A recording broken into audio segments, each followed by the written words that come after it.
Yo, what is going on YouTube? Welcome back to the channel, everyone. Today I have the best settings for consoles. So without further ado, let's get right into it. So first things first, we're gonna start off in the controller section. So we got, unless you're playing on a SCUF or whatever, that's up to you. Whatever you're comfortable with. But personally, I like tactical flipped, simply because I can slide and stuff without having to take my thumb off the joystick. Um, then I play flipped because I'm able to shoot and react faster with the buttons compared to the triggers. With the triggers, you have to press down a lot more, so it takes longer to react and stuff like that. So it just makes sense for me. That's what I prefer. And then next we've got stick layout. That's once again up to you and your preferences. Controller vibration, it's better to have it off simply because unless you're playing camping or something and you want to be immersed into the game, it's better to just have it off because it's going to throw off your aim a little bit, because your hands are shaking and stuff. But yeah. And then trigger effects, unless you're just a really casual player, I'd suggest keeping it off because it does tend to throw off. Like it's just kind of weird because you got to really pull harder on the trigger and stuff. So yeah, just keep it off, unless you want to, I don't know, struggle to pull the trigger. Trigger.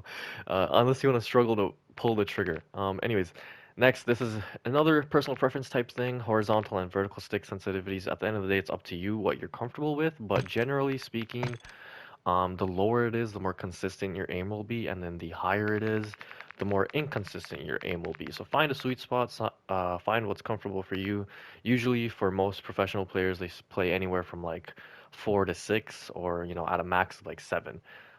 But yeah, 4 to 6 should be your sweet spot. And then moving on, we got the sensitivity multiplier. This is basically just kind of useless. Just leave it all at default.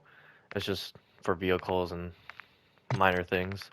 And then all of this vertical aim axis stuff is just standard, just the default stuff. And then you got aim down sight. This is all standard default stuff as well, and then we go to automatic sprint. So basically, um, best things, the best thing you can do is keep it on automatic tactical sprint, so you don't have to waste time, um, you know, shoving your joystick forward like 2, 3 times to sprint and stuff like that. So yeah, definitely automatic tactical sprint, especially if you're a competitive player or a very aggressive player. And then equipment behavior hold, that's default. I usually do double tap ADS for weapon mount activation because it's just more convenient and easier to mount and unmount. And then for this, it's kind of up to you, but as a aggressive, very quick player, prioritize interact is definitely the best way to go, especially if you're playing Warzone as well in general. But yeah, if you're an aggressive player in multiplayer, definitely use prioritize interact. Basically, you just press X to do whatever option it gives you, to defuse or that, like defuse, reload, pick up guns, all that stuff. Yeah, except actually for defusing, you still have to hold the button. So yeah, but yeah, prioritize interact is definitely the best one. And then armor plate behavior, always have this at apply all. Um, and then moving on to the advanced part, we got target aim assist on. Of course, you want your aim assist. And then the best aim assists are Black Ops and default. Um, and then precision and focusing, I wouldn't suggest using those simply because you don't get I think it's called the rotation aim assist. You don't get it with these two, so definitely choose default or Black Ops. And then aim response curve type. Most pros use dynamic, and then I know some players, like a very small amount of players, like linear. But dynamic's definitely the way to go. Trust me, it's just better. And then this is just one default. And then for your ADS sensitivity transition timing, this is basically how long it takes for you to get that ADS aim assist or whatever. So like that slowdown is what I'm saying. Like when you aim it and you slow down on an enemy, how long it takes for that to kick in. So you want to have that at instant. Of course, just makes sense. Put it on instant, and then custom sensitivities per zoom. So I would suggest having at the low zoom for anywhere from 1 to 8.85. Um, Especially if your normal sensitivities are higher, definitely you want to lower this one down. And then for this one, the 2 to 3 times zoom, you can keep it at 1. And then for all the other ones, I highly suggest you keep it at 1.25, so that way you're able to keep up with the person that is sprinting across the map. So if you're like hard scoping and you're trying to keep up with someone that's sprinting, 1.25 will let you keep up with them. Anything lower than that, you probably won't be able to keep up with them or catch up to them. And then input dead zones. So this is completely up to your controller and how worn out your controller joysticks are. Personally, The best way to go about this is load up into a private match or just any match, and then put your controller down and check to see if your controller or your character is moving around or looking around on itself. If it is, bump it up a couple notches or bump it down. You want to keep it as low as possible, is what I'm saying. You want to keep it as low as possible for these two without having your character move around on its own. And then for these, just keep them at 99. And then for your L2 and R2 button dead zones, unless your R2 and L2 buttons are kind of messed up, definitely want to keep at 0 or 0.01. And then everything else here is basically just default settings.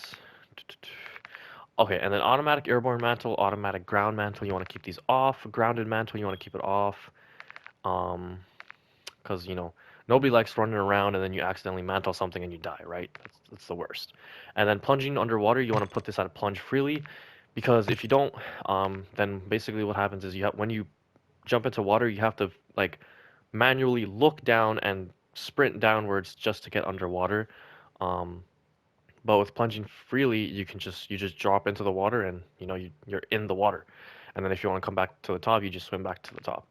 Parachute auto deploy, you definitely want to keep this off simply because nothing sucks when you're more than when you drop into an area and then your thing kicks in and you're just a sitting duck in the air. So yeah, definitely keep it off. Sprinting door bash, keep this on so you can run and sprint through doors. ADS, these are all just defaults. And then put this weapon mount exit delay on short so that you can get in and out of mounted positions very quickly. Um, and then this is on, so you can quickly detonate C4s, and you can also detonate a C4 without having to throw your second one. So if you have two C4s, you don't have to throw both before detonating them. You can throw one and then just detonate it immediately. And then short delay for this, free look, short, and that's done for the controllers. And then next we got graphics.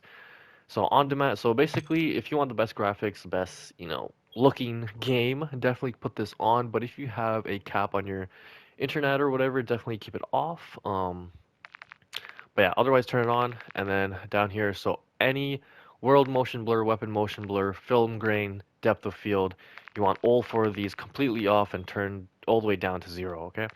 And then fidelity, FX cast, basically keep this on.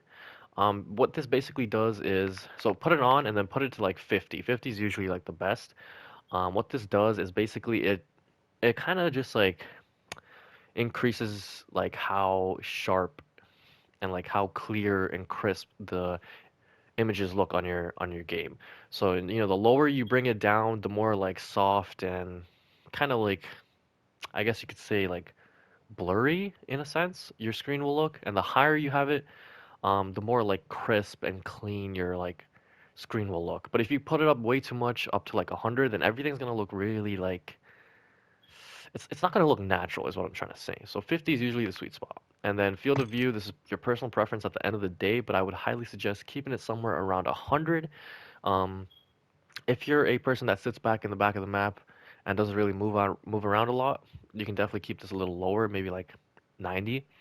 And then if you're someone that's, all if you're someone that's very aggressive and you're always up in people's faces, then you can definitely keep this up to like 100 or even more if you want. And then as it goes for ADS field of view, you want to put this on. Well, it's kind of your personal preference at the end of the day as well. So yeah, but I would suggest putting effective simply because when you aim in, it doesn't, zoom in, so you still have a lot more peripheral view. So yeah, definitely put it on affected, and then just put this on default. Trust me, the narrow and wide, there's no difference. Just put it on default. And then third person field of view, I just put it up to 90, but I'm not like I'm gonna play that game mode. And then for as it goes for first person, third person, and third person ADS transition, all of these, or sorry, first person and third person camera movements, but you want to put these to least, okay, as low as possible. So that way, when there's explosions going around, score streaks, and stupid stuff around the map, your screen isn't shaking around as much, so you can see easier.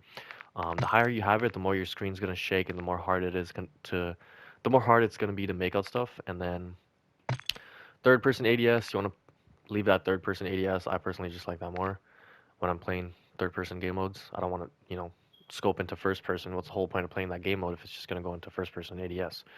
And then this is up to you. Brightness. So I highly suggest you put this at 50, even if it doesn't match up with your three, you know, skills that you should be using. Keep it at 50, and then go into your monitor display and mess around with it in your monitor, not the actual game. Because if you mess around with it in the game, what happens is sometimes it can like kind of wash out your game and make your game look pretty crappy. So it's definitely better to keep it at 50 and then mess around with your monitor settings. Safe area, you guys already know what's up with that.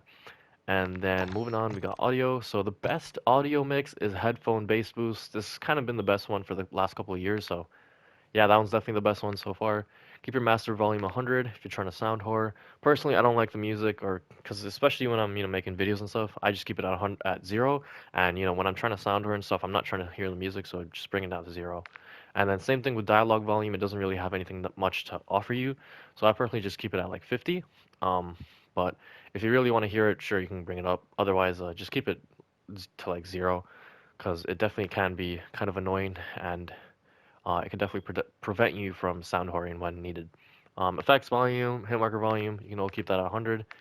Mono audio off, and then subtitles and all that stuff. That's voice chat. That's all your personal preference. Not much I have to say about that.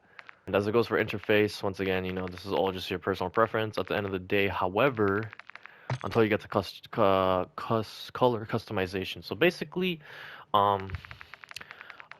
you can mess around with these ones, but I suggest keeping them at default settings until you get to enemy. Enemy is the only one you might want to change. So basically, the default enemy one is like, I believe it's this one. And as you can see, it's kind of like a dullish reddish pink. But the best thing to do is you put it up to this color, which is a very bright, visible, and strong, solid red color, which will make it easier to make out enemy name tags and see enemies a lot easier. So yeah, definitely stick with that one, I would suggest. And then moving down to HUD. So for your heads-up display, 100% you want to put this to square. If you're putting it to round, you are missing out. Square actually offers you 27% more minimap coverage, so it's a no-brainer. Put it to square, and then minimap rotation on, crosshairs on, hit marker visuals on, damage base and markers on, player names full name, so that way you can make out enemy name tags a lot easier. Telemetries, I would suggest keeping the server latency and the packet loss on for sure, so that way you can figure out if you're lagging or not or whatever. Clock, that's up to you. Connection meter, that's up to you. All this stuff. Rest of this stuff is up to you. I would suggest keeping center dot off simply because it doesn't connect with your actual crosshairs. So that's it for today's video. Remember to leave a like and subscribe. Share the channel with your friends and teammates. I post helpful, entertaining Call of Duty content. And check out the link in the description below for my Twitch, Discord, and sponsor. I'll see you guys in the next video. See you.